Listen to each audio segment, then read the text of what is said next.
makan tuh nasi. Daripada minta-minta, mending kerja sana. Ya Allah, kok Pak Haji tega ya kayak gitu?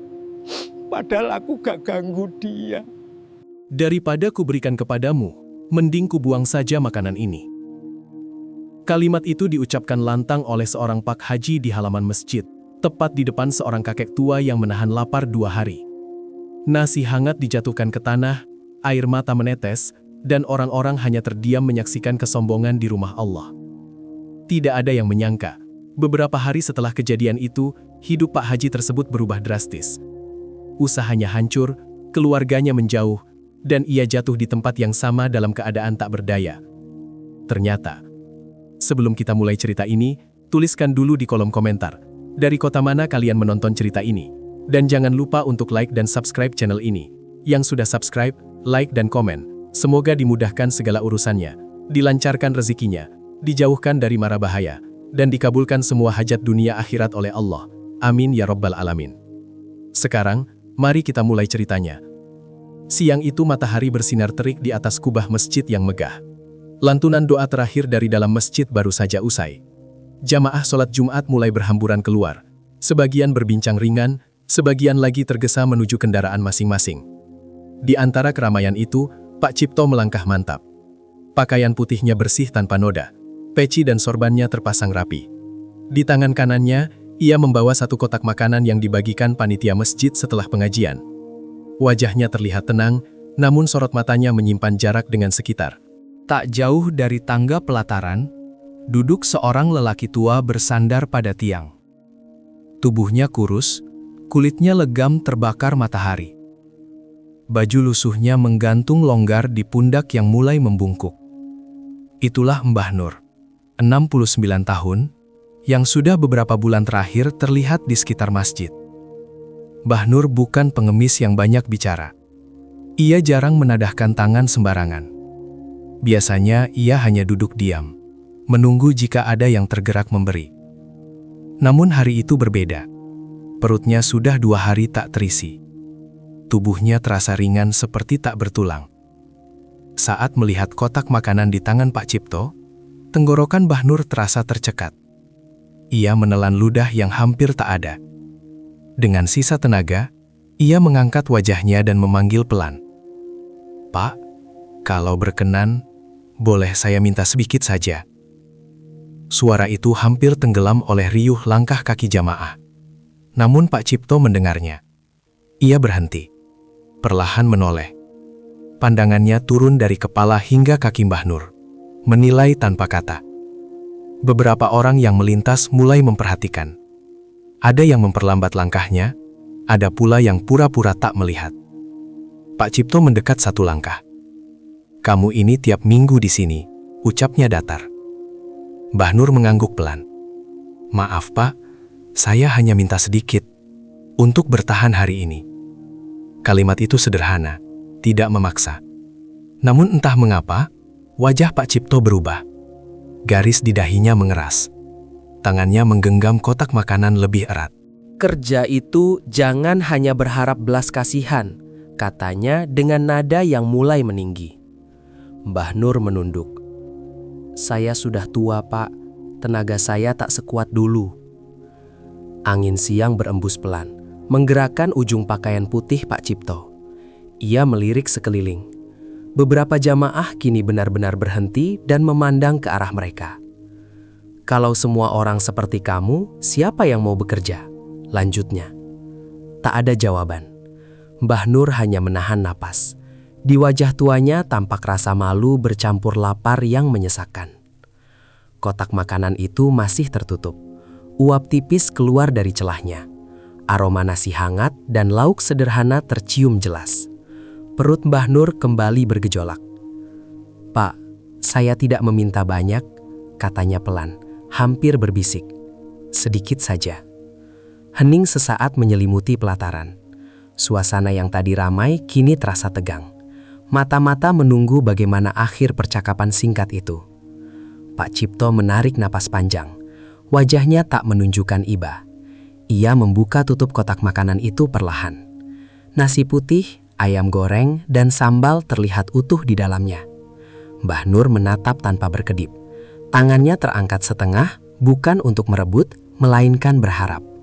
Namun yang terjadi berikutnya bukan seperti yang ia bayangkan. Dengan suara cukup keras agar terdengar oleh orang-orang sekitar, Pak Cipto berkata, "Daripada kuberikan kepadamu, mending kubuang saja makanan ini." Kalimat itu menggantung beberapa detik di udara. Lalu tangannya bergerak. Kotak itu dimiringkan. Nasi dan lauk jatuh satu persatu ke lantai pelataran masjid. Butiran putih berserakan di antara celah ubin. Ayam goreng terhempas tak jauh dari kaki Mbah Nur. Tak ada teriakan, tak ada tepuk tangan. Hanya suara makanan menyentuh tanah. Mbah Nur terdiam. Tangannya masih terangkat di udara. Kini gemetar. Matanya memandangi nasi yang berserakan di hadapannya. Bibirnya bergetar, namun tak segera mengeluarkan suara. Beberapa orang menarik napas pelan. Ada yang menggelengkan kepala. Ada yang berlalu tanpa berani menegur. Pak Cipto menutup kembali kotak kosong itu, membuangnya ke tempat sampah di sisi tangga. Tanpa menoleh lagi, ia melangkah pergi menuruni pelataran. Di belakangnya, Mbah Nur perlahan menurunkan tangan. Air mata mulai mengalir, jatuh membasahi pipinya yang keriput. Dengan gerakan hati-hati, ia menunduk, menyentuh nasi yang masih bersih dari debu. Tangannya gemetar saat memungut butiran demi butiran, seolah memungut harga diri yang baru saja diinjak. Langit siang tetap cerah, kubah masjid berdiri megah seperti biasa. Namun di pelataran itu, sesuatu telah berubah, meski belum ada yang menyadarinya.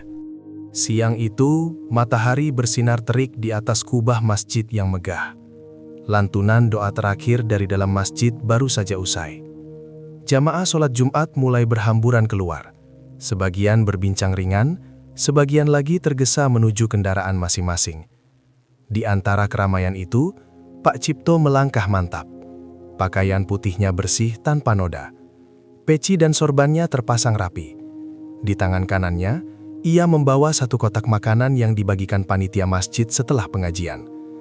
Wajahnya terlihat tenang, namun sorot matanya menyimpan jarak dengan sekitar. Tak jauh dari tangga pelataran, duduk seorang lelaki tua bersandar pada tiang. Tubuhnya kurus, kulitnya legam terbakar matahari. Baju lusuhnya menggantung longgar di pundak yang mulai membungkuk.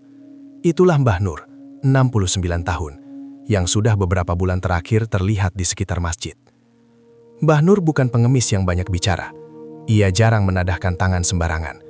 Biasanya, ia hanya duduk diam, menunggu jika ada yang tergerak memberi. Namun, hari itu berbeda. Perutnya sudah 2 hari tak terisi. Tubuhnya terasa ringan seperti tak bertulang. Saat melihat kotak makanan di tangan Pak Cipto, tenggorokan Mbah Nur terasa tercekat. Ia menelan ludah yang hampir tak ada. Dengan sisa tenaga, ia mengangkat wajahnya dan memanggil pelan. "Pak, kalau berkenan, boleh saya minta sedikit saja?"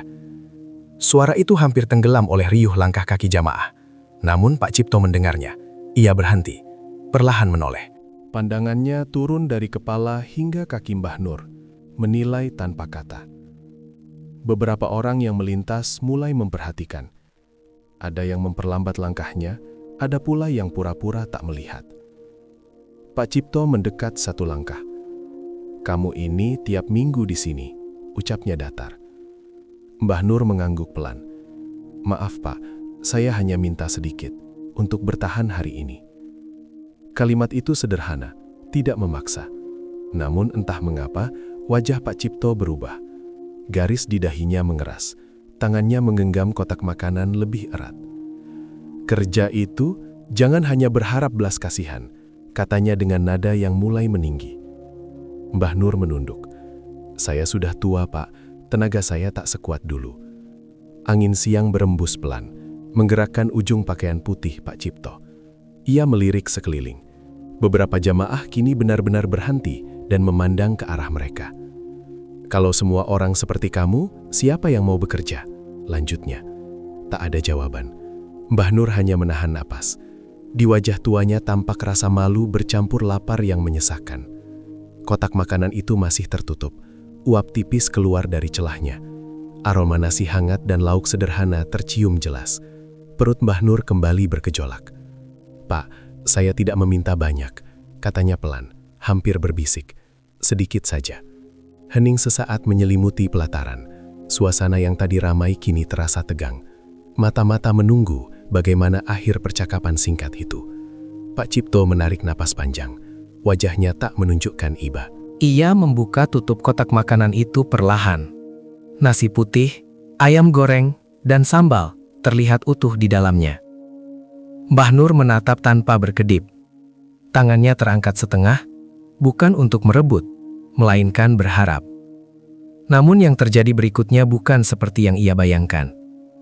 Dengan suara cukup keras agar terdengar oleh orang-orang sekitar, Pak Cipto berkata, "Daripada kuberikan kepadamu, mending kubuang saja makanan ini."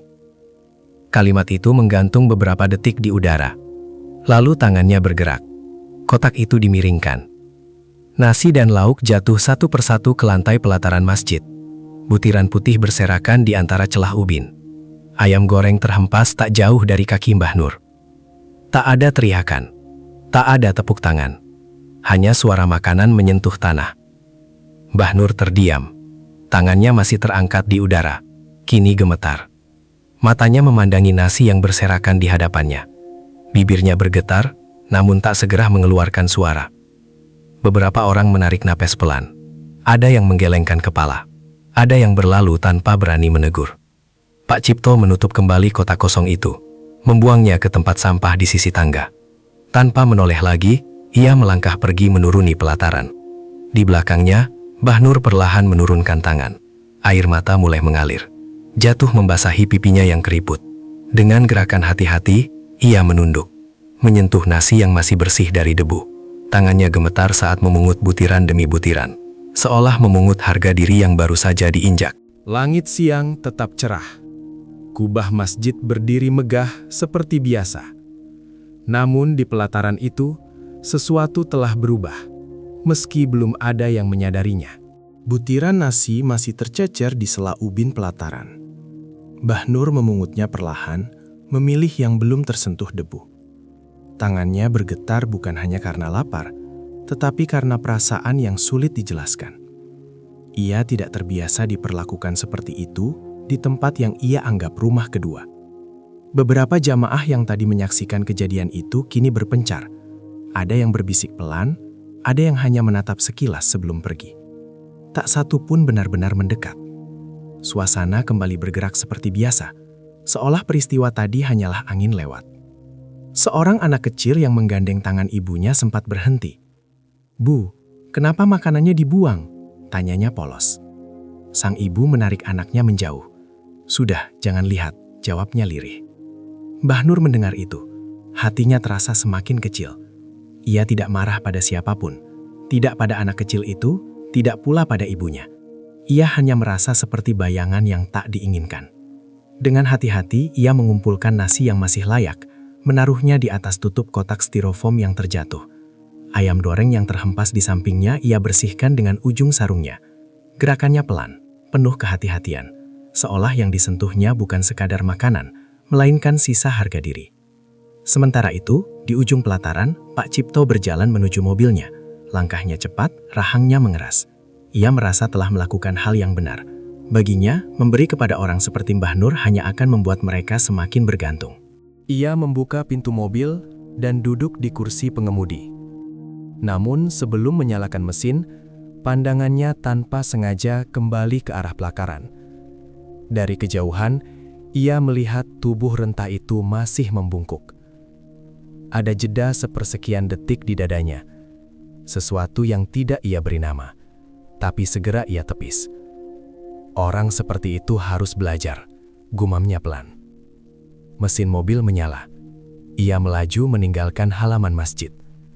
Di sisi lain, seorang pedagang air mineral yang biasa mangkal di dekat gerbang mendekat pelan ke arah Mbah Nur. Namanya Pak Rahman, pria paruh baya yang sudah lama memperhatikan lelaki tua itu.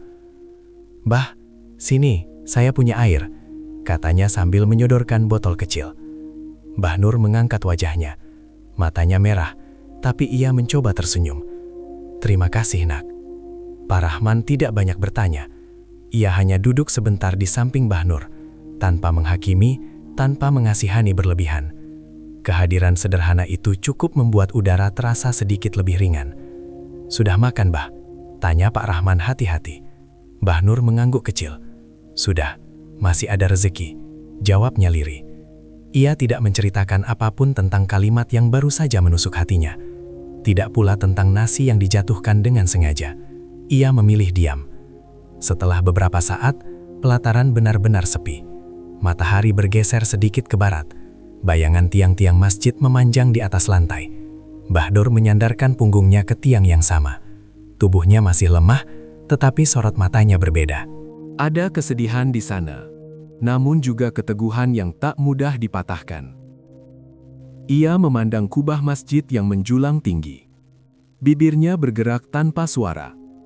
Bukan keluhan yang terucap, melainkan doa yang tertahan. Sementara itu, di dalam mobil yang melaju di jalan raya, Pak Cipto mencoba mengalihkan pikirannya. Radio dinyalakan, namun tak lama dimatikan kembali. Suara penyiar terasa mengganggu. Bayangan nasi yang jatuh tadi melintas sekilas di benaknya. Ia menghela napas panjang, lalu menggeleng pelan, seolah menepis gangguan kecil. Hari itu tampak berjalan seperti biasa. Lalu lintas ramai. Matahari tetap bersinar. Dunia tidak berubah. Namun di dua hati yang berbeda, sesuatu mulai bergerak pelan. Satu menyimpan luka dalam diam. Satu lagi menanam benih yang kelak akan tumbuh tanpa ia sadari. Sore mulai turun perlahan. Langit yang tadi biru terang berubah menjadi semburat jingga lembut. Pelataran masjid semakin lengang. Hanya tersisa beberapa orang yang duduk berzikir atau berbincang pelan di serambi. Mbah Nur masih berada di tempatnya. Tubuhnya terasa lebih ringan setelah beberapa suap nasi yang ia kumpulkan tadi. Bukan kenyang yang ia rasakan, melainkan cukup untuk bertahan. Ia meneguk sisa air pemberian Pak Rahman, lalu menutup botolnya dengan hati-hati, seolah itu benda berharga. Angin sore menyentuh wajahnya yang penuh garis usia. Tatapannya mengarah pada halaman, tempat nasi itu dijatuhkan. Kini lantainya sudah bersih, disapu petugas kebersihan tanpa banyak tanya. Seolah tak pernah ada kejadian apapun. Perlahan, Mbah Nur menggeser duduknya, merapat ke tiang masjid. Ia meluruskan kaki yang terasa pegal, lalu menengadahkan wajah. Matanya terpejam. Bibirnya mulai bergerak. Ya Allah, kalau hatinya sedang keras, lembutkanlah. Suaranya sangat pelan, hampir tak terdengar. Tidak ada nada marah. Tidak ada keluhan tentang penghinaan. Yang ada hanya getaran tulus yang keluar dari hati yang tak punya apa-apa, selain keyakinan. Ia tidak meminta balasan buruk, tidak pula berharap kejatuhan bagi siapapun. Dalam doanya, ia hanya memohon agar orang yang tadi berdiri angkuh itu diberi pemahaman, diberi hati yang mampu melihat lapar bukan sebagai gangguan, melainkan sebagai panggilan. Di sudut lain, Pak Rahman yang sedang merapikan dagangannya, memperhatikan Mbah Nur dari jauh. Ia tahu lelaki tua itu sedang berdoa. Sudah sering ia melihatnya seperti itu setiap sore.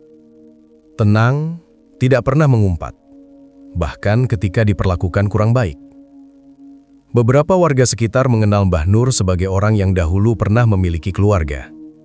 Istrinya sudah lama meninggal, anaknya merantau dan tak pernah kembali. Sejak itu, hidupnya berpindah-pindah, hingga akhirnya ia menetap di sekitar masjid karena merasa lebih dekat dengan ketenangan. Sementara itu, di rumahnya yang luas, Pak Cipto baru saja tiba. Istrinya menyambut dengan senyum tipis. Meja makan telah terhidang rapi, lengkap dengan lauk yang jauh lebih mewah dari nasi kotak siang tadi. "Capek?" tanya istrinya lembut. "Biasa," jawabnya singkat. Ia duduk di kursi makan. Uap sup hangat mengepul di depannya. Tangannya mengambil sendok, mencicipi kuahnya. Namun entah mengapa, rasa di lidahnya terasa aneh. Hambar. Ia menambahkan garam, lalu mencicipi lagi. Tetap terasa kosong. Istrinya memperhatikan dengan heran. Kurang enak? Tidak tahu. Gumamnya pelan. Bayangan nasi yang jatuh di pelataran masjid kembali muncul sekilas. Butiran putih yang berserakan. Tangan renta yang gemetar memungutnya satu persatu. Pak Cipto menghela napas, mencoba fokus pada makanan di hadapannya. Ia menyendok nasi, mengunyah perlahan. Tetapi semakin ia makan, semakin ada perasaan ganjil yang tak bisa dijelaskan. Di luar rumahnya, matahari tenggelam sempurna. Azan maghrib berkumandang dari berbagai arah. Suaranya merambat lembut ke dalam ruang makan. Di pelataran masjid, Mbah Nur membuka mata saat azan terdengar. Ia bangkit perlahan, bertumpu pada tiang. Langkahnya tidak kuat, tetapi tekadnya jelas. Ia masuk ke dalam masjid untuk menunaikan sholat maghrib. Sebelum melangkah melewati ambang pintu, ia kembali berbisik dalam hati. Jangan biarkan hati kami tertutup oleh dunia. Doa itu meluncur ringan, tanpa beban. Ia tidak tahu bagaimana jawaban akan datang, atau kapan. Ia hanya percaya, setiap kata yang keluar dengan tulus tidak pernah benar-benar hilang. Di tempat berbeda, Pak Cipto meletakkan sendoknya. Selera makannya hilang tiba-tiba. Ia berdiri dan berjalan menuju jendela, memandang langit yang mulai gelap. Tanpa ia sadari, sesuatu telah bergerak pelan dalam hidupnya. Bukan gempa besar, bukan badai. Hanya perubahan kecil yang nyaris tak terasa. Seperti retakan halus di dinding yang tampak kokoh. Dan di antara doa yang terucap lirih, serta hati yang masih menolak mendengar, sebuah perjalanan baru mulai terbentuk. Perlahan namun pasti. Pagi itu, kantor Pak Cipto tampak seperti biasa. Gedung 3 lantai dengan dinding kaca yang memantulkan cahaya matahari. Para karyawan datang tepat waktu, sebagian menyapa dengan hormat saat ia melangkah masuk. Di ruangannya yang luas, pendingin udara menyala lembut. Meja kerjanya tertata rapi tanpa berkas berantakan. Namun suasana di dalam dadanya tidak setenang ruangan itu. Ia duduk di kursinya, membuka laptop, lalu memeriksa surel yang masuk semalam. Ada satu pesan yang membuat alisnya berkerut. Subjeknya singkat, tapi cukup membuat napasnya tertahan. Pemberitahuan peninjauan ulang proyek. Proyek itu bukan proyek kecil, nilainya besar, sudah direncanakan berbulan-bulan, dan hampir memasuki tahap akhir penandatanganan kontrak. Ia mengklik pesan tersebut, membaca isinya perlahan. Pihak investor meminta evaluasi ulang karena adanya pertimbangan baru. Pak Cipto menyandarkan punggungnya. Ia menatap layar beberapa detik tanpa berkedip. Hal seperti ini jarang terjadi padanya. Selama bertahun-tahun, namanya dikenal kuat di dunia usaha. Kesepakatan biasanya berjalan mulus. Ia meraih ponsel dan langsung menghubungi manajernya. "Kenapa bisa ada peninjauan ulang?" tanyanya tanpa basa-basi. Di seberang sana terdengar suara gugup. "Katanya ada perubahan kebijakan internal, Pak. Mereka ingin menunggu keputusan pusat." Pak Cipto mengetuk meja dengan jarinya. "Pastikan ini tidak berlarut. Saya tidak mau proyek itu lepas." "Baik, Pak." Panggilan terputus. Ruangan kembali sunyi. Ia berdiri dan berjalan ke jendela besar yang menghadap jalan raya. Mobil-mobil lalu lalang seperti biasa. Dunia terlihat normal. Tetapi di dalam pikirannya, angka-angka mulai bergerak tidak stabil. Beberapa menit kemudian, sekretarisnya mengetuk pintu. "Pak, ada laporan pembayaran dari klien lama. Mereka minta penjadwalan ulang." "Lagi?" Suaranya meninggi sedikit. Sekretaris itu menunduk. "Iya, Pak. Katanya arus kas mereka sedang terganggu." Pak Cipto mengembuskan napas panjang. Satu demi satu kabar kurang menyenangkan datang di hari yang sama. Ia mencoba meyakinkan diri bahwa ini hanya kebetulan. Dalam bisnis, fluktuasi adalah hal biasa. Namun tetap saja, ada perasaan tak nyaman yang sulit ia abaikan. Siang menjelang, ia memutuskan makan di ruang kerja. Makanan catering langganannya datang tepat waktu. Ia membuka kotak makan itu. Aroma hangat menyebar di udara ruangan. Tangannya berhenti sejenak saat melihat nasi putih di dalamnya. Sekilas, bayangan pelataran masjid melintas lagi. Nasi yang jatuh, butiran yang berserakan. Ia mengerjap cepat, lalu menepis pikiran itu. Tidak ada hubungannya, gumamnya pelan. Ia mulai makan, tetapi pikirannya terus kembali pada surel tadi pagi. Proyek yang ditinjau ulang berarti potensi tertundanya pemasukan besar. Jika investor benar-benar mundur, dampaknya bisa meluas. Menjelang sore, ia menerima panggilan lain. Kali ini dari rekan bisnis yang biasanya sangat percaya padanya.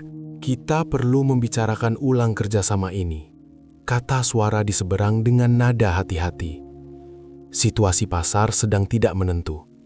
Pak Cipto menahan diri agar tidak menunjukkan kekesalan. Sejak kapan Anda ragu dengan kesepakatan yang sudah hampir selesai?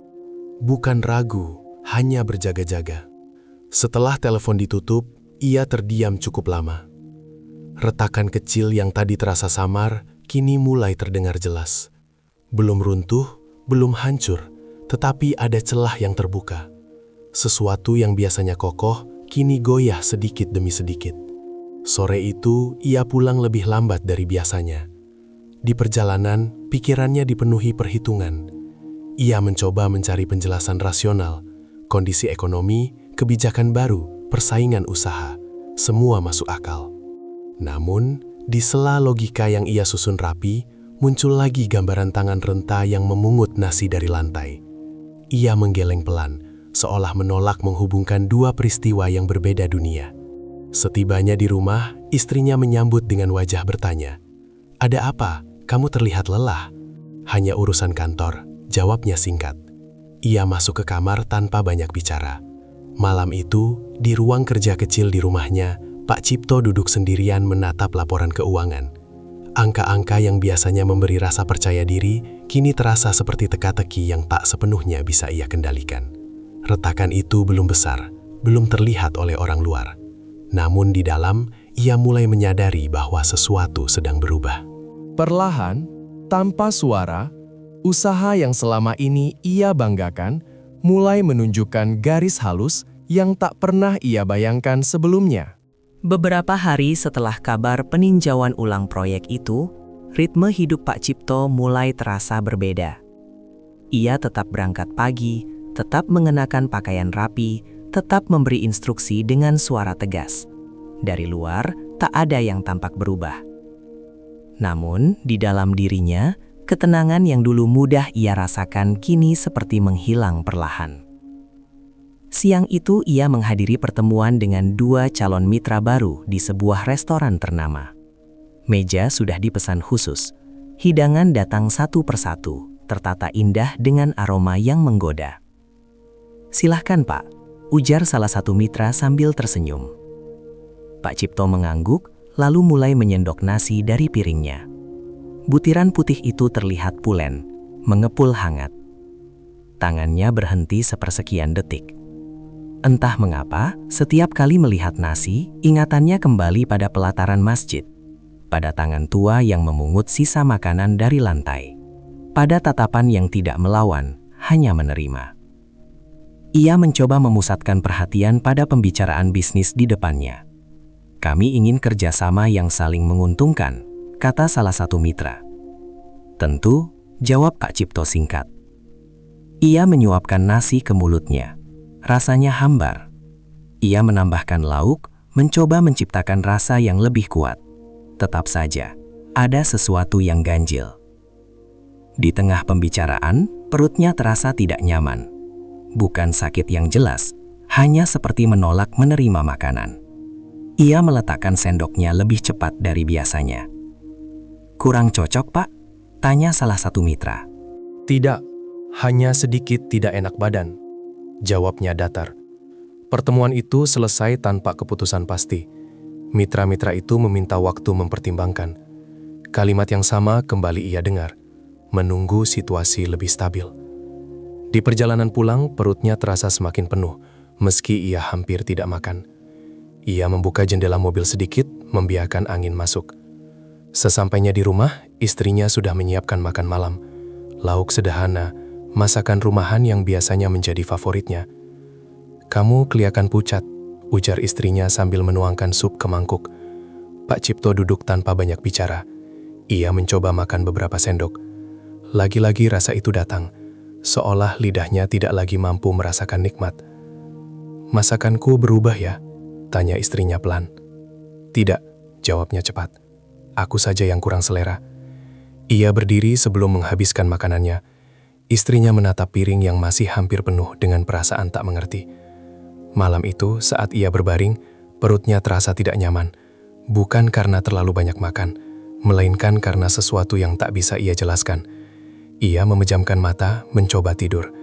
Namun yang muncul justru bayangan nasi berserakan di lantai. Ia melihat kembali gerakan tangannya sendiri saat memiringkan kotak makanan. Mendengar ulang kalimat yang ia ucapkan dengan suara lantang. Ia membuka mata cepat-cepat. Ruangan gelap, hanya cahaya lampu jalan yang menembus tirai. Ia menarik napas panjang, lalu duduk di tepi ranjang. Tangannya mengusap wajahnya sendiri. Ini hanya pikiran, gumamnya pelan. Keesokan paginya, ia mencoba sarapan seperti biasa. Roti panggang dan telur di atas meja. Ia menggigit sedikit, lalu meletakkannya kembali. Tubuhnya mulai terasa lemah, meski dokter perusahaan yang ia hubungi lewat telepon mengatakan tidak ada gejala serius. Mungkin hanya kelelahan. Di kantor, ia memaksa diri untuk tetap fokus. Namun setiap kali waktu makan tiba, ia merasa cemas tanpa alasan jelas. Seolah makanan bukan lagi sumber tenaga, melainkan pengingat akan sesuatu yang belum selesai. Sementara itu, di pelataran masjid, Mbah Nur tetap duduk seperti hari-hari sebelumnya. Ia menerima apapun yang diberikan orang dengan senyum kecil. Tidak ada kebencian di wajahnya.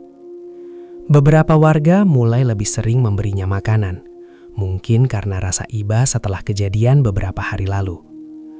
Tanpa diketahui Pak Cipto, cerita tentang nasi yang dijatuhkan itu mulai beredar pelan di antara jamaah. Bukan sebagai gosip besar, melainkan bisikan yang berpindah dari satu telinga ke telinga lain. Dan di tengah semua itu, Pak Cipto mulai merasakan bahwa bukan hanya usahanya yang retak, tetapi juga ketenangan batinnya. Setiap suapan yang terasa pahit seperti menjadi cermin kecil yang tak bisa lagi ia hindari. Beberapa hari terakhir, suasana rumah Pak Cipto terasa berbeda. Bukan karena ada pertengkaran besar, bukan pula karena masalah yang dibicarakan dengan suara tinggi. Justru sebaliknya, rumah itu menjadi terlalu sunyi. Istrinya, Bu Rina, mulai memperhatikan perubahan kecil pada suaminya. Pak Cipto lebih sering mengurung diri di ruang kerja setelah pulang kantor. Jika dulu ia masih sempat berbincang ringan di ruang keluarga, kini ia memilih duduk sendiri dengan laptop dan berkas-berkas. Malam itu, Bu Rina duduk di sofa bersama anak mereka, Faris, yang masih duduk di bangku sekolah menengah.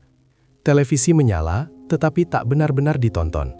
Mata Bu Rina beberapa kali melirik ke arah pintu ruang kerja yang tertutup. "Abi kenapa sih, Bu?" tanya Faris pelan. "Abi mungkin lagi banyak pikiran," jawabnya lembut. Padahal, ia sendiri tak sepenuhnya tahu apa yang terjadi. Yang ia rasakan hanya jarak yang makin lebar. Di dalam ruang kerja, Pak Cipto menatap layar laptopnya tanpa benar-benar membaca angka-angka yang terpampang. Laporan arus kas menunjukkan penurunan, beberapa klien menunda pembayaran. Satu proyek lagi memberi sinyal ketidakpastian. Ia menutup laptop dengan napas berat. Dari balik pintu, ia mendengar suara televisi dan tawa kecil Faris. Tiba-tiba, suara itu terasa jauh. Ia bangkit, membuka pintu, lalu melangkah ke ruang keluarga. Bu Rina tersenyum tipis saat melihatnya. "Sudah selesai kerjanya?" "Belum," jawabnya singkat. "Cuma istirahat sebentar." Ia duduk, tetapi tak benar-benar hadir. Tatapannya kosong, pikirannya berkelana. Faris yang biasanya bercerita tentang sekolahnya, malam itu memilih diam. Ia merasakan aura berbeda dari ayahnya. "Abi, besok ada pertandingan futsal," ujar Faris mencoba membuka percakapan. Pak Cipto mengangguk tanpa menatap. "Bagus?" Hanya satu kata. Tidak ada pertanyaan lanjutan, tidak ada antusiasme seperti biasanya. Faris menunduk kembali. Bu Rina memperhatikan.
Pagi itu, langit tampak mendung tipis ketika Pak Cipto berangkat ke kantor. Tubuhnya terasa lebih berat dari biasanya.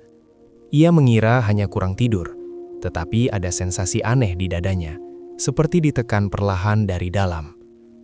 Di ruang kerjanya, ia mencoba menenggelamkan diri dalam pekerjaan. Beberapa berkas harus segera ditandatangani. Telepon berdering silih berganti. Namun fokusnya mudah pecah. Pandangannya beberapa kali mengabur, membuatnya harus memejamkan mata sejenak. "Pak, rapat 15 menit lagi," ujar sekretarisnya dari balik pintu. "Iya," jawabnya pelan.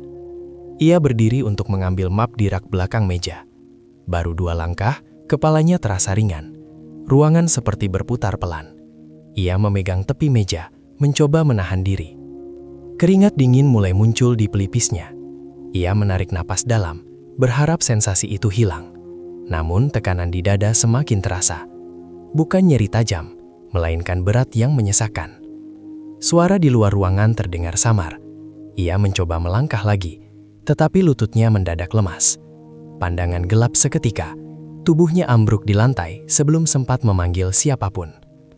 Beberapa menit kemudian, pintu ruangannya diketuk. Tidak ada jawaban. Sekretarisnya membuka pintu perlahan dan terkejut melihat Pak Cipto terbaring tak bergerak. Kepanikan menyebar cepat. Karyawan berdatangan. Seseorang segera memanggil ambulans. Di perjalanan menuju rumah sakit, Pak Cipto setengah sadar. Suara sirene terdengar jauh. Bau obat dan suara instruksi petugas medis samar di telinganya. Dalam kondisi antara sadar dan tidak, bayangan-bayangan aneh melintas di pikirannya. Pelataran masjid, nasi yang jatuh, wajah rentah yang menatap tanpa kebencian. Ia mencoba membuka mata lebih lebar, tetapi cahaya terasa terlalu terang. Beberapa jam kemudian, ia terbangun di ruang perawatan. Infus terpasang di tangannya. Istrinya duduk di samping ranjang dengan wajah cemas. "Kamu bikin kaget," ujar Bu Rina pelan saat melihat matanya terbuka. "Apa yang terjadi?" Suaranya serak. "Kamu pingsan di kantor. Dokter bilang tekanan darahmu naik drastis dan kamu kelelahan berat." Pak Cipto mengerja pelan. "Cuma itu?" "Untuk sementara iya, tapi kamu harus istirahat." Dokter datang tak lama kemudian. Setelah memeriksa beberapa hal, ia menjelaskan bahwa tidak ditemukan penyakit serius. Jantung dalam kondisi cukup baik. Hanya stres dan tekanan berlebih yang memicu tubuhnya kolaps. "Kondisi seperti ini tidak bisa dianggap ringan," ujar dokter tegas. "Tubuh memberi sinyal kalau Anda harus berhenti sejenak." Pak Cipto mengangguk meski di dalam dirinya muncul kebingungan. Ia tidak merasa selemah itu. Selama ini ia terbiasa bekerja tanpa banyak keluhan. Namun kenyataan bahwa tubuhnya tiba-tiba menyerah membuatnya terdiam. Malam itu ia menginap di rumah sakit untuk observasi. Suasana ruang perawatan sunyi. Hanya terdengar bunyi mesin monitor yang teratur. Ia menatap langit-langit putih di atasnya. Untuk pertama kalinya dalam waktu lama, ia tidak memegang ponsel, tidak membaca laporan, tidak berbicara soal proyek. Ia hanya berbaring dengan pikiran yang tak bisa lagi dialihkan. Dalam keheningan itu, suara kalimat yang pernah ia ucapkan kembali terdengar jelas di benaknya. "Daripada ku berikan kepadamu." Ia menutup mata rapat-rapat. Di sisi lain kota, di pelataran masjid, Mbah Nur duduk seperti biasa menjelang maghrib. Seorang jamaah memberinya sebungkus nasi hangat. Ia menerima dengan senyum kecil. Sebelum menyuap makanan itu, ia kembali berdoa singkat. Bukan hanya untuk dirinya, tetapi juga untuk orang-orang yang mungkin sedang diuji dengan caranya masing-masing. Sementara di ruang rumah sakit yang dingin, Pak Cipto mulai menyadari bahwa retakan dalam hidupnya tidak hanya menyentuh usaha dan rumah tangga, tetapi kini menjalar pada tubuhnya sendiri. Dan rasa lemah yang datang tiba-tiba itu, seperti pengingat bahwa ada hal-hal yang tak bisa selalu ia kendalikan dengan kekuatan dan harta semata. 2 hari setelah keluar dari rumah sakit, Pak Cipto memutuskan tetap datang ke masjid untuk sholat Jumat. Ia merasa perlu menunjukkan bahwa dirinya baik-baik saja.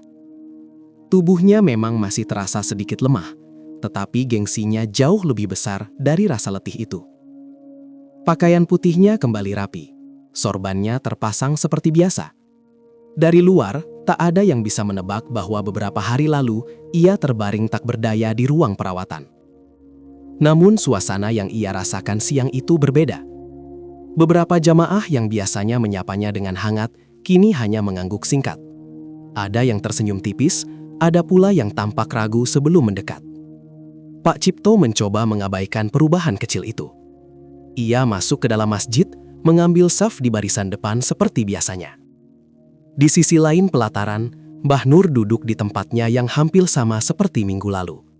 Tubuhnya tampak lebih segar. Beberapa orang terlihat menyapanya dengan ramah sebelum masuk ke masjid. Seorang pemuda menghampirinya dan menyerahkan sebungkus roti.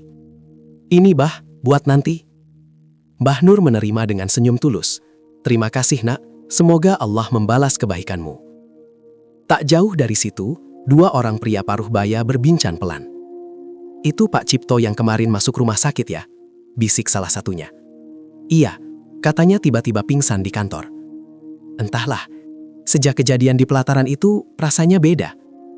Mereka tidak berbicara keras, tetapi cukup untuk membuat suasana terasa lain. Cerita tentang nasi yang dijatuhkan itu sudah menyebar lebih luas dari yang dibayangkan Pak Cipto. Tidak menjadi gosip besar, namun cukup untuk membentuk opini diam-diam. Setelah sholat selesai, jamaah mulai keluar. Pak Cipto berdiri di dekat pintu, seperti biasa menyalami beberapa orang. Namun ia merasakan sesuatu yang tak pernah ia alami sebelumnya. Tatapan orang-orang tidak lagi sepenuhnya hormat. Ada jarak tipis yang tak terlihat, tetapi terasa. Seorang pria tua yang biasanya memujinya sebagai donatur masjid, kini hanya menepuk bahunya singkat. "Jaga kesehatan, Pak," ucapnya, tanpa banyak basa-basi. Pak Cipto mengangguk. Saat melangkah ke pelataran, pandangannya tanpa sengaja bertemu dengan Mbah Nur. Untuk beberapa detik, waktu seperti melambat. Mbah Nur tidak menunjukkan ekspresi marah. Ia hanya menunduk sopan seperti biasa. Tidak ada sindiran, tidak ada tuntutan. Justru sikap tenang itu yang membuat dada Pak Cipto terasa sesak. Ia segera memalingkan wajah dan berjalan menuju mobilnya. Namun bisik-bisik kecil yang terdengar samar di belakangnya membuat langkahnya terasa lebih berat. "Rezeki itu titipan," terdengar seseorang berkata pelan. Kasihan juga Mbah Nur waktu itu. Kalimat-kalimat itu tidak ditujukan langsung kepadanya, tetapi cukup untuk menusuk. Di dalam mobil, Pak Cipto memegang setir dengan lebih erat. Ia merasa seperti menjadi bahan penilaian tanpa bisa membela diri. "Aku tidak salah," gumamnya pada diri sendiri. "Aku hanya ingin mendidik." Namun suara itu terdengar lebih seperti pembelaan daripada keyakinan. Sementara itu, di pelataran, Mbah Nur membuka bungkus roti pembelian pemuda tadi. Ia memakannya perlahan. Seorang ibu menghampirinya dan bertanya tentang kesehatannya. "Alhamdulillah masih diberi napas," jawabnya lembut. Tak satu pun dari percakapan itu membahas kejadian minggu lalu. Seolah Mbah Nur memilih membiarkan waktu yang berbicara. Di kantor, sore harinya, Pak Cipto kembali menerima laporan bahwa salah satu proyek kecil resmi dibatalkan. Nilainya memang tidak besar, tetapi cukup menjadi sinyal bahwa posisinya mulai goyah. Ia duduk lama di kursinya, memandangi dinding ruangan. Untuk pertama kalinya, ia mulai merasakan bahwa bukan hanya bisnis dan kesehatan yang berubah. Cara orang memandangnya pun perlahan bergeser. Bisik warga mungkin terdengar ringan, tetapi gema yang ditinggalkannya jauh lebih dalam. Ia mulai menyadari bahwa reputasi yang dibangun bertahun-tahun bisa retak oleh satu tindakan yang dianggap sepele. Dan di tengah suara-suara pelan yang tak pernah secara langsung menegurnya, Pak Cipto mulai merasakan tekanan yang tidak berasal dari luar saja, tetapi juga dari dalam dirinya sendiri. Malam itu hujan turun perlahan, membasahi halaman rumah Pak Cipto dengan suara rintik yang teratur. Ia duduk sendirian di ruang tamu. Lampu hanya menyala separuh. Bu Rina sudah lebih dulu masuk kamar, sementara Faris sibuk dengan tugas sekolahnya. Telepon genggamnya tergeletak di atas meja, penuh pesan yang belum ia balas.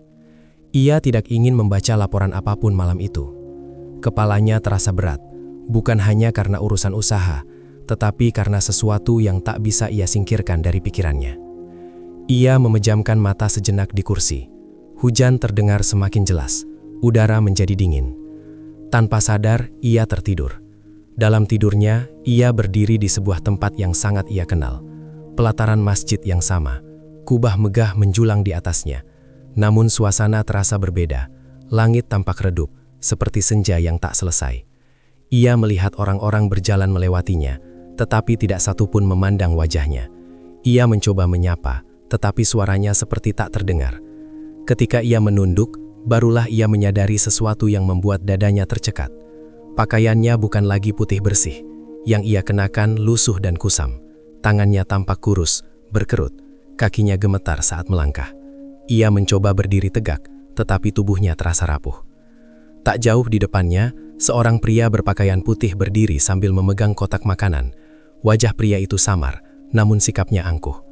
Pak Cipto ingin memanggilnya, ingin memperingatkan sesuatu, tetapi tiba-tiba perutnya terasa perih. Lapar yang dalam dan menyakitkan. Ia menunduk dan mendengar suaranya sendiri memohon. "Pak, sedikit saja." Suara itu terdengar asing, tetapi ia tahu itu keluar dari mulutnya. Pria berpakaian putih itu tertawa kecil. Lalu kalimat yang sangat ia kenal kembali terdengar, menggema lebih keras dari sebelumnya. "Daripada kuberikan kepadamu, mending kubuang saja makanan ini." Kotak makanan itu dimiringkan, nasi jatuh tepat di depan kakinya. Namun kali ini yang bersimpuh bukan Bahnur. Yang berlutut di atas lantai dingin itu adalah dirinya sendiri. Ia merasakan ubin kasar di telapak tangannya, merasakan perih di lututnya, melihat butiran nasi berserakan di dekat wajahnya. Orang-orang yang melintas tidak membantu, mereka hanya menatap sekilas lalu pergi. Dadanya terasa sesak, air mata mengalir tanpa bisa ia tahan. Ia mencoba memungut nasi itu, tetapi setiap kali tangannya menyentuhnya, butiran itu berubah menjadi debu yang berterbangan. "Jangan," gumamnya dalam mimpi. Langit di atas pelataran semakin gelap, kubah masjid yang tadi megah kini tampak jauh dan tak terjangkau. Tiba-tiba, suara azan terdengar sangat keras, mengguncang udara. Pak Cipto terbangun dengan napas terengah, tubuhnya basah oleh keringat. Ruang tamu gelap, hanya suara hujan yang masih turun pelan. Ia duduk tegak, memegang dadanya. Itu hanya mimpi. Namun rasa yang tertinggal begitu nyata, lututnya seperti benar-benar terasa nyari, tangannya gemetar saat ia mengusap wajahnya sendiri. Dari kamar, terdengar suara Bu Rina memanggil pelan. "Kamu belum tidur?" "Iya, sebentar lagi," jawabnya dengan suara yang belum stabil. Ia berdiri dan berjalan ke jendela. Hujan mulai reda. Jalanan basah memantulkan cahaya lampu. Bayangan dirinya yang bersimpuh di pelataran masjid masih terpatri jelas di pikirannya. Untuk pertama kalinya, sejak kejadian itu, ia tidak lagi hanya melihat peristiwa dari sudut dirinya sebagai pemberi. Dalam mimpi tadi, ia merasakan posisi yang sebaliknya. Ia menarik napas panjang. Di sudut kota yang lain, di serambi masjid, Mbah Nur berbaring beralaskan tikar tipis. Hujan membuat udara lebih dingin, tetapi wajahnya tenang. Sebelum tidur, ia kembali berdoa singkat seperti biasa. Sementara itu, Pak Cipto akhirnya masuk ke kamar. Ia berbaring di samping istrinya yang sudah terlelap. Namun matanya tetap terbuka, menatap langit-langit gelap. Mimpi itu tidak memberikan jawaban, tetapi meninggalkan pertanyaan yang tak bisa ia abaikan lagi.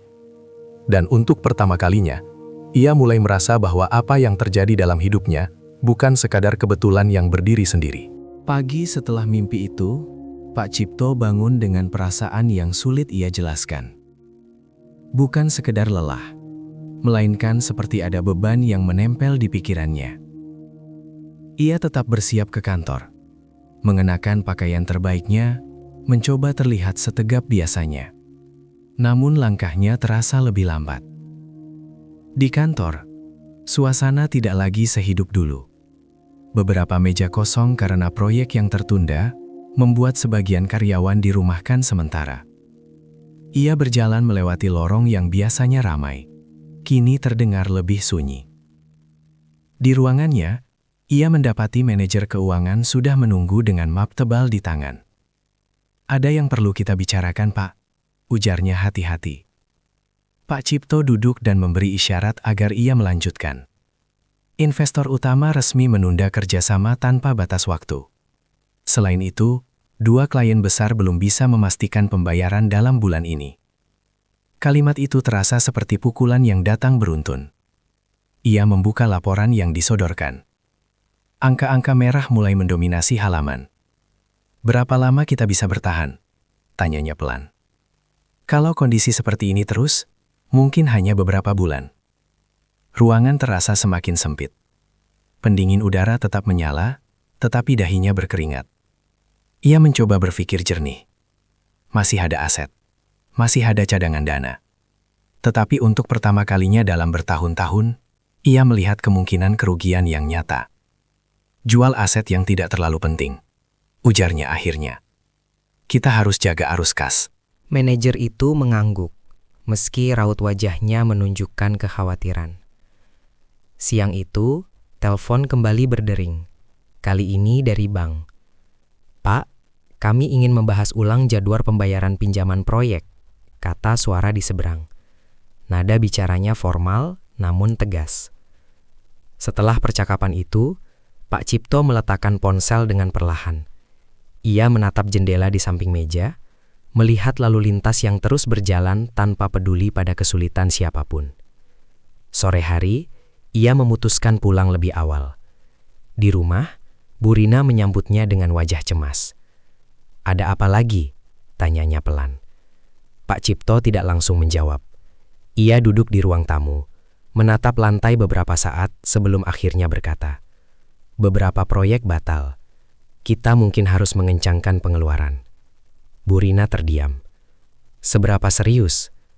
Ia tidak ingin menakutinya, tetapi kenyataan tak bisa disembunyikan sepenuhnya. "Kita mungkin harus menjual tanah di pinggir kota. Tanah itu adalah investasi jangka panjang, rencana untuk masa depan Faris." Mendengar itu, Bu Rina menelan ludah. "Kalau itu yang terbaik," jawabnya pelan. Malam itu, suasana rumah semakin sunyi. Faris yang biasanya ceria, kini lebih banyak diam, seolah merasakan ketegangan tanpa perlu dijelaskan. Beberapa minggu berikutnya, satu persatu aset mulai dilepas. Tanah terjual, mobil kedua dijual lebih cepat dari rencana. Tabungan yang dulu terasa aman, kini menyusut. Setiap keputusan seperti potongan kecil yang diambil dari hidupnya. Di masjid, bisik-bisik warga semakin terdengar jelas. Bukan ejekan, melainkan kabar yang beredar cepat. Usahanya katanya lagi sulit. Allah itu maha adil. Kalimat-kalimat itu sampai juga ke telinganya, meski tak pernah diucapkan langsung di depan wajahnya. Suatu sore, saat membuka lemari arsip lama, ia menemukan foto dirinya beberapa tahun lalu. Berdiri gagah di depan proyek besar, dikelilingi rekan bisnis. Senyumnya penuh percaya diri. Ia memandangi foto itu lama. Dulu ia merasa tak mungkin jatuh. Kini ia mulai mengerti bahwa kehilangan tidak datang sekaligus, melainkan bertahap. Satu proyek, satu klien, satu aset, satu demi satu. Di pelataran masjid, Mbah Nur tetap duduk seperti biasa. Tubuhnya sederhana, tetapi sorot matanya tenang. Ia tak tahu detail apa yang sedang terjadi dalam hidup Pak Cipto. Ia hanya tahu setiap manusia punya ujian masing-masing. Sementara itu, Pak Cipto mulai merasakan arti kehilangan yang sesungguhnya. Bukan hanya soal harta, tetapi juga rasa aman yang perlahan menghilang. Dan ketika ia menyadari bahwa pegangan yang selama ini ia banggakan mulai terlepas satu persatu, barulah ia merasakan betapa rapuhnya fondasi yang ia kira begitu kokoh. Beberapa bulan berlalu sejak proyek-proyek besar itu tertunda tanpa kejelasan. Kantor Pak Cipto yang dulu ramai, kini terasa lengang. Beberapa ruangan dikunci karena tidak lagi digunakan. Suara langkah kaki di lorong terdengar menggema, seolah bangunan itu terlalu luas untuk jumlah orang yang tersisa. Pak Cipto duduk di kursinya, memandangi daftar kontak di ponselnya. Nama-nama yang dulu sering menghubunginya, kini lebih sering diam. Ia mencoba menelepon salah satu rekan lama yang pernah sangat bergantung pada kerjasamanya. Nada sambung terdengar cukup lama sebelum akhirnya diangkat. "Halo, Pak Cipto?" Suara di seberang terdengar sopan, namun ada jarak yang jelas. "Kita perlu bertemu.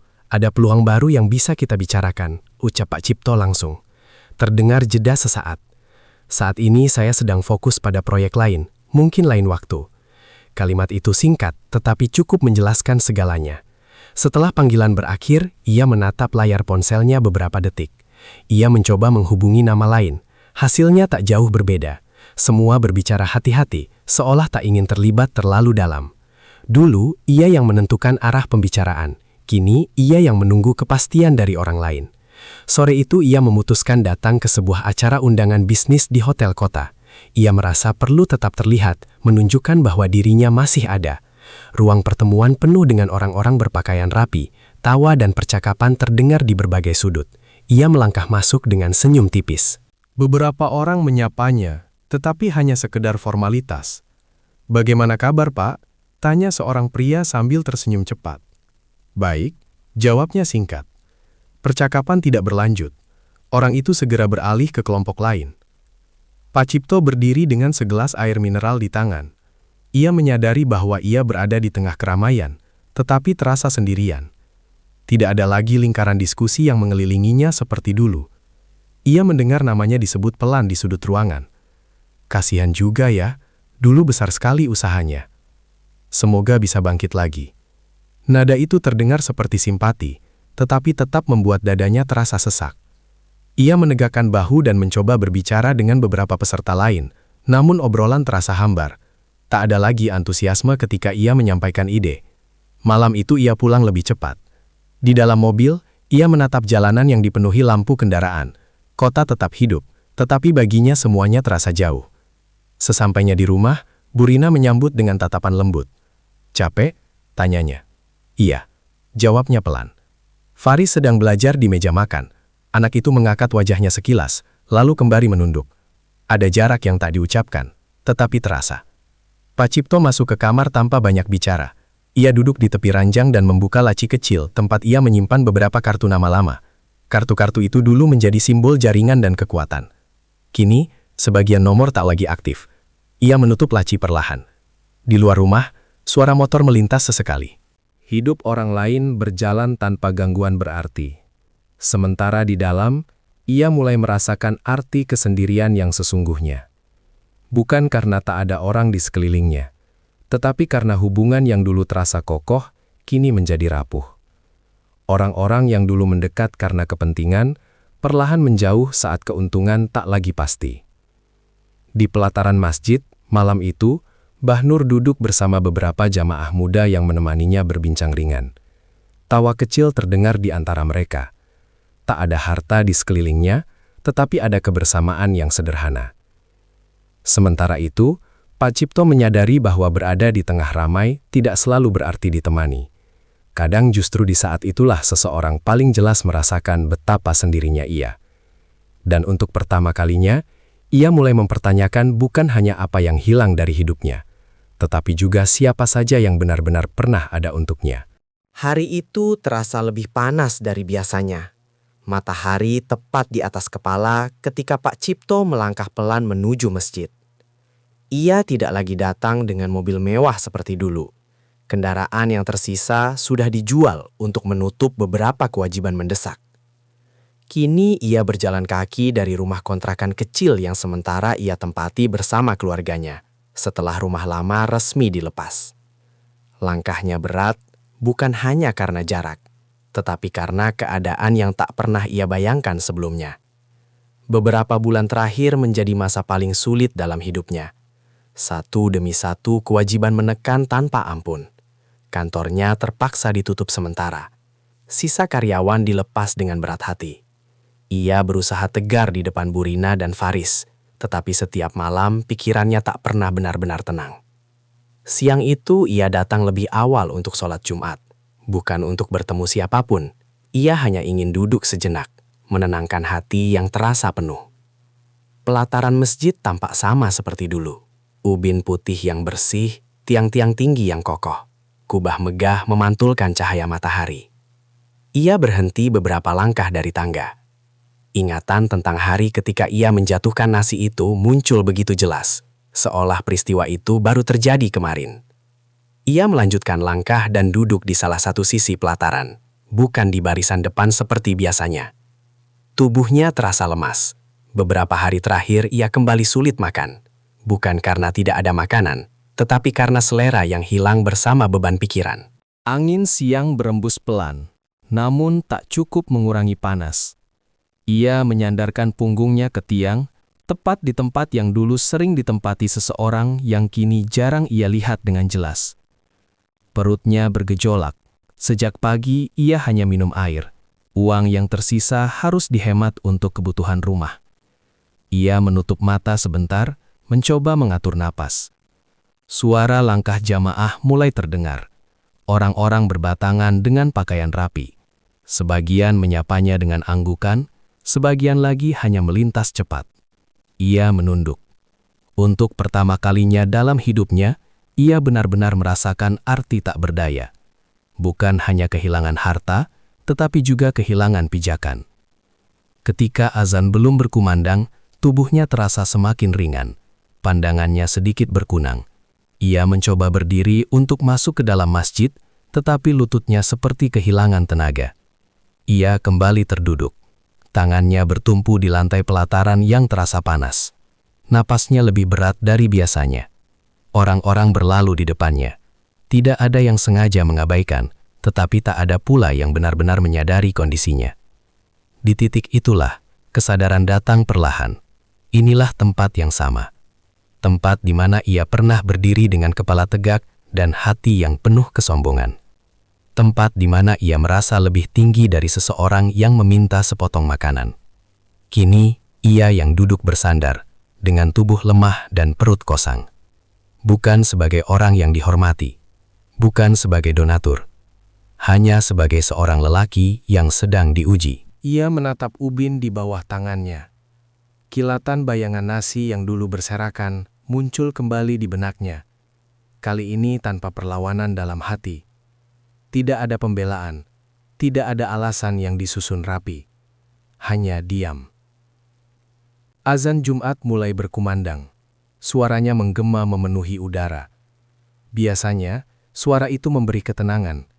Hari ini, suara itu terasa seperti panggilan yang menembus hingga ke dalam dada. Pak Cipto mencoba bangkit sekali lagi, tetapi tubuhnya tetap tak stabil. Ia terpaksa duduk kembali, menunggu tenaga yang entah kapan datangnya. Di sekelilingnya, pelataran tetap ramai.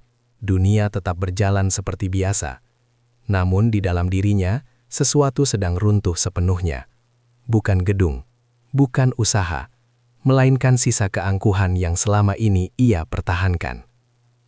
Dan di tempat yang sama, di ubin yang sama, ia kini duduk dalam keadaan yang tak pernah ia bayangkan sebelumnya.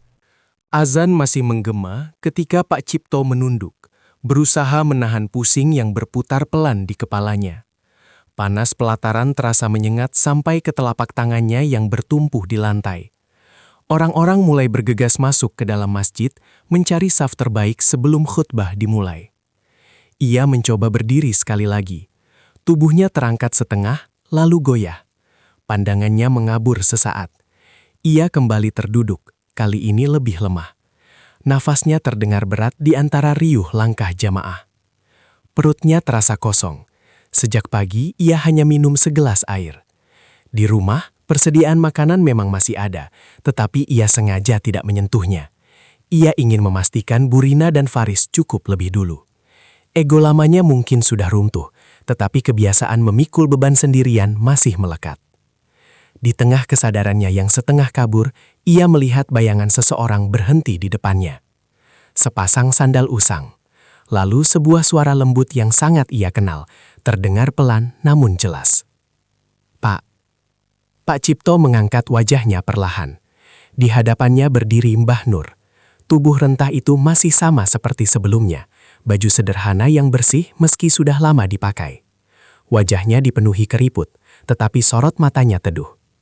Di tangan kanannya, ia memegang sebuah kotak makanan. Jantung Pak Cipto berdegup lebih cepat. Untuk beberapa detik, tak ada kata yang keluar dari mulutnya. Ia hanya menatap kotak itu, lalu menatap wajah Mbah Nur, lalu kembali pada kotak itu. Mbah Nur tidak berkata apa-apa tentang masa lalu. Tidak ada sindiran, tidak ada tatapan menyalahkan. Ia hanya berjongkok perlahan agar sejajar dengan posisi duduk Pak Cipto. "Kesehatan Bapak kurang baik?" tanyanya lembut. Pertanyaan itu sederhana, namun membuat dada Pak Cipto terasa semakin sesak. Ia mencoba menjawab, tetapi suaranya serak. Sedikit, lemas. Mbah Nur mengangguk pelan, seolah mengerti tanpa perlu penjelasan panjang.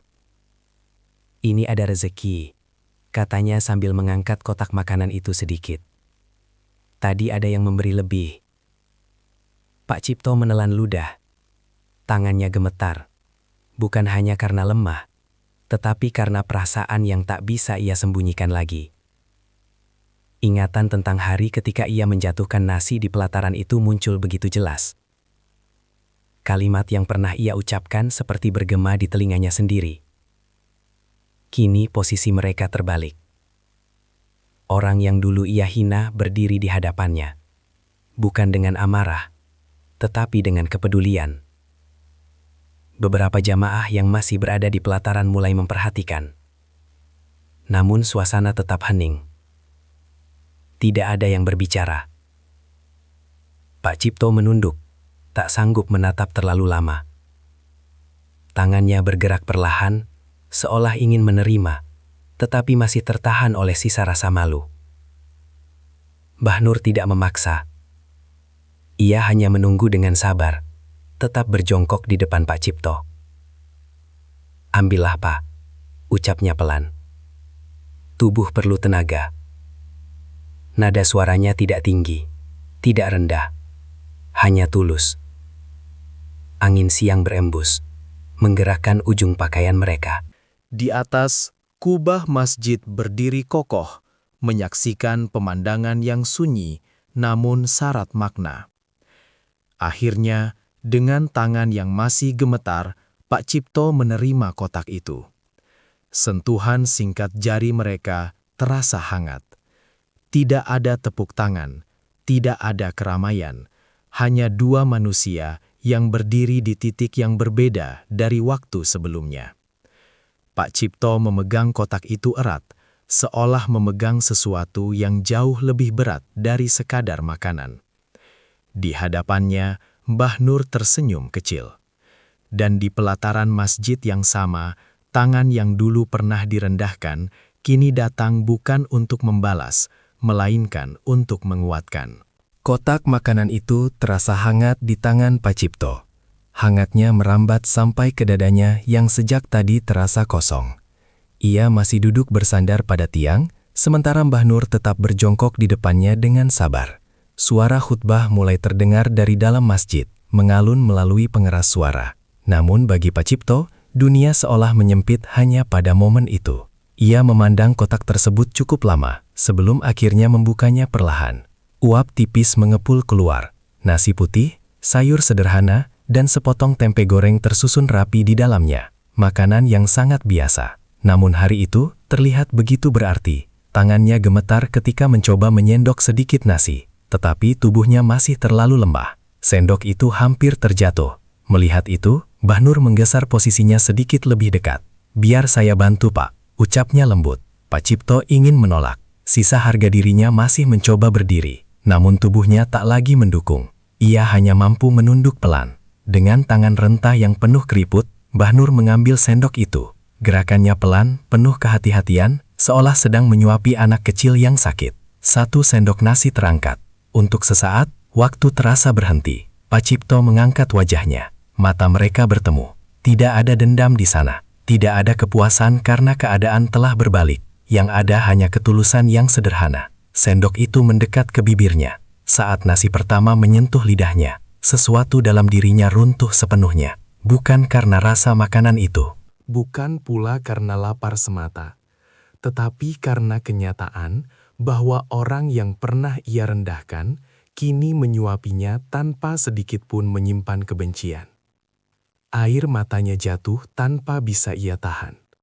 Awalnya hanya satu tetes, lalu bertambah. Ia mencoba menahan, tetapi tangis itu pecah juga, tertahan namun jelas. Bahunya bergetar pelan.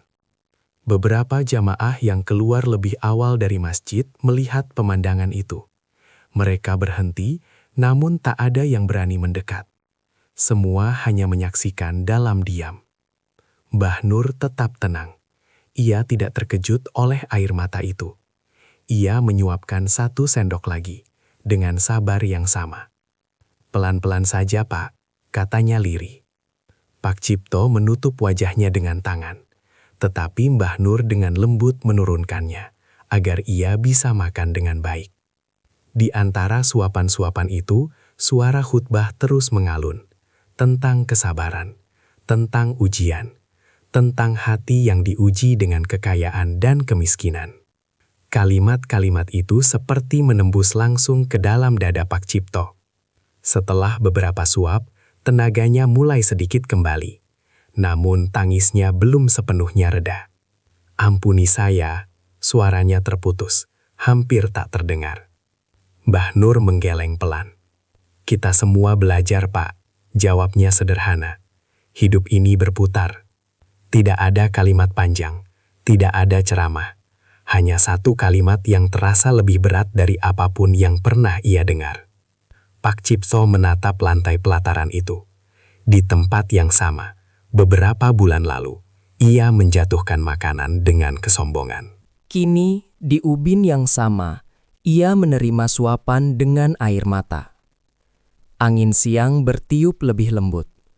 Matahari mulai bergeser sedikit dari puncaknya. Di sekitar mereka, kehidupan tetap berjalan. Jamaah berlalu, sebagian masih menoleh dengan wajah haru. Mbah Nur menutup kembali kotak makanan setelah memastikan Pak Cipto cukup kuat untuk melanjutkan sendiri. Ia berdiri perlahan, lututnya sedikit bergetar karena usia. Pak Cipto masih duduk, menunduk dalam-dalam. Untuk pertama kalinya dalam hidupnya, ia benar-benar memahami arti rendah hati. Bukan sekadar kata yang sering ia dengar dalam ceramah, tetapi pengalaman yang menembus sampai ke dasar hatinya. Dan di pelataran masjid yang menjadi saksi, 1 suapan sederhana telah mengguncang seluruh bangunan kesombongan yang pernah ia dirikan bertahun-tahun lamanya. Hari itu menjadi titik yang tidak pernah dilupakan Pak Cipto. Setelah peristiwa di pelataran masjid, ia tidak langsung berubah dalam 1 malam. Namun, sesuatu di dalam dirinya benar-benar bergeser.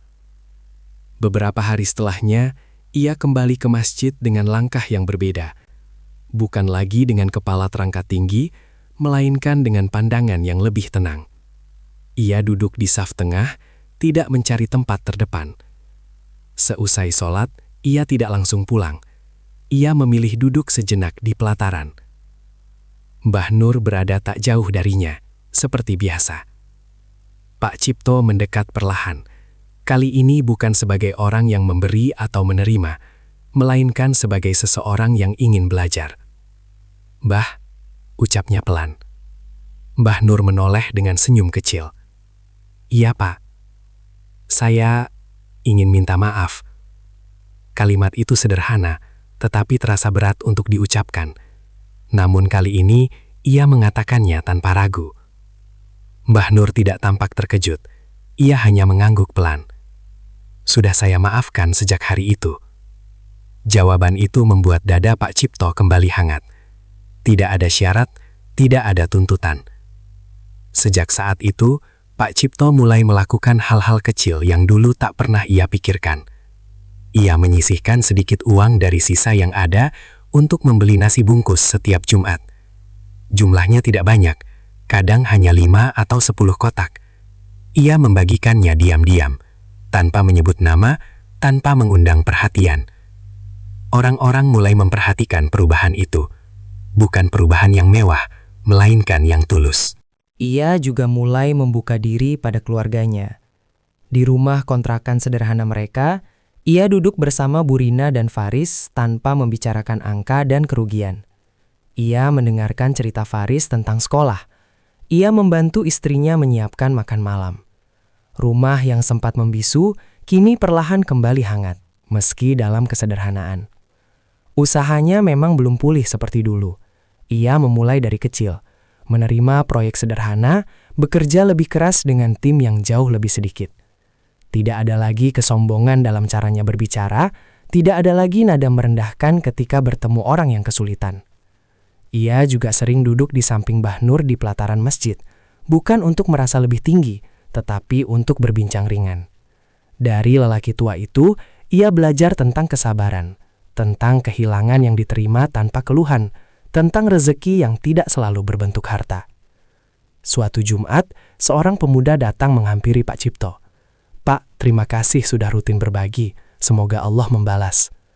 Pak Cipto tersenyum tipis. "Saya hanya mengembalikan apa yang dulu hampir saya buang." Pemuda itu tidak sepenuhnya mengerti maksudnya, tetapi ia mengangguk hormat. Waktu berjalan, luka usaha memang belum sepenuhnya sembuh, tetapi Pak Cipto tidak lagi mengukur hidupnya dari besar kecilnya proyek. Ia menemukan ketenangan yang dulu tak pernah ia rasakan, meski memiliki segalanya. Di suatu sore yang teduh, ia duduk di pelataran bersama Mbah Nur. Matahari mulai condong ke barat, menciptakan bayangan panjang di lantai. "Bah," katanya pelan, "kalau hari itu tidak terjadi, mungkin saya tidak pernah belajar." Mbah Nur tersenyum, memandang langit sebentar. "Kadang Allah mengajarkan lewat kehilangan, Pak." Pak Cipto mengangguk. Ia tidak lagi membantah takdir. Ia tidak lagi merasa paling benar. Pelataran masjid yang dulu menjadi saksi kesonggongannya, kini menjadi tempat ia belajar rendah hati. Di tempat yang sama, ia kini berdiri bukan sebagai orang yang merasa di atas, melainkan sebagai manusia yang pernah jatuh dan diberi kesempatan untuk bangkit dengan hati yang lebih lembut. Dan setiap kali ia melihat nasi putih di dalam kotak makanan yang ia bagikan, ia selalu teringat satu suapan yang menggetarkan hidupnya. Suapan yang melunakkan hatinya untuk selamanya.